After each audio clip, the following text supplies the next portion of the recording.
The family that prays together stays together. Welcome to our today's doctrinal reflection, guided by the theme, God is Love. I'm Deacon Vincent Lumala from the Catholic Diocese of Bungoma, studying currently at St. Thomas Aquinas Seminary. God is Love is a three-worded phrase, but very deep and fundamental to our Christian life. God's love implies that God's love is not just something that God does, but rather it is his very nature and essence. If you read from the first letter of St. John, chapter 4, verse 8, we read that God says that whoever does not love does not know God. So that means that God's love is his very essence. St. Augustine, on the other hand, he asserts that God's love is the highest form of love, and rather human love is imperfect, but God's love is very perfect, is unconditional, it is selfless, and also it is infinite. St. Augustine also has a dictum that goes that God loves each one of us as if there are only one of us to love. That means that God's love is the most fundamental, the most perfect kind of love that will ever exist. There are various demonstrations of God's love, and we shall only measure on three. The first instance of God's love is through creation. The reason why God created is out of love. And the second instance is through incarnation. The purpose of which the second person of the Trinity came is because of love.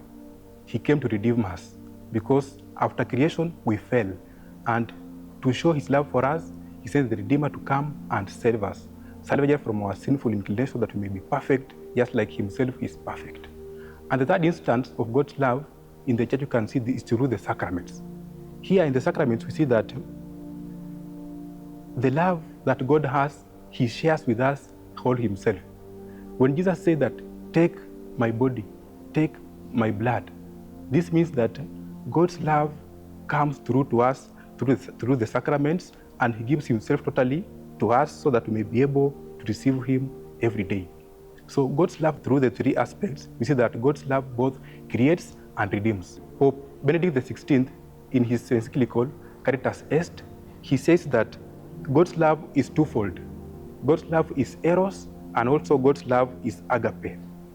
Agape, meaning God's love is selfless and unconditional and also sacrificial. And it is eros, meaning it entails aspect of having a kind of passionate desire towards the good of the other. That means God's love for us is for our good. So meaning God loves us not for himself, but rather for our good. So it means that God's love then, it directs towards our good, and our good is only one. Our good is God himself.